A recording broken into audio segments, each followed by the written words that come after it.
അന്താരാഷ്ട്ര വനവർഷമായി ആചരിച്ചത് 2011. ലോകത്ത് ഏറ്റവും കൂടുതൽ വനമുള്ള രാജ്യം റഷ്യ. ഏറ്റവും കൂടുതൽ വനമുള്ള ഇന്ത്യൻ സംസ്ഥാനം മധ്യപ്രദേശ്. വനം ഏറ്റവും കുറവുള്ള സംസ്ഥാനം ഹരിയാന. ശതമാനാടിസ്ഥാനത്തിൽ വനം കൂടുതലുള്ള സംസ്ഥാനം മിസോറാം. കേരളത്തിലെ ഏറ്റവും കുറവ് വനമുള്ള ജില്ല ആലപ്പുഴ. കൂടുതൽ വനമുള്ള ജില്ല ഇടുക്കി.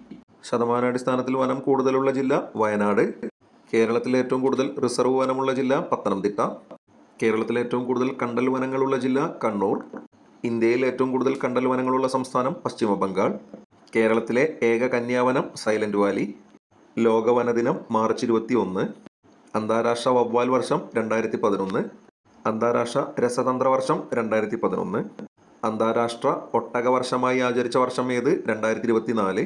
സസ്യലതാദികൾ സംരക്ഷിക്കുന്നതിനുള്ള ഇന്ത്യൻ പരിസ്ഥിതി സംഘടന ലോബയാൻ. പരിസ്ഥിതി കമാൻഡോസ് എന്നറിയപ്പെടുന്ന സംഘടന ഗ്രീൻ പീസ്. ആസ്ഥാനം ആംസ്റ്റർഡാം.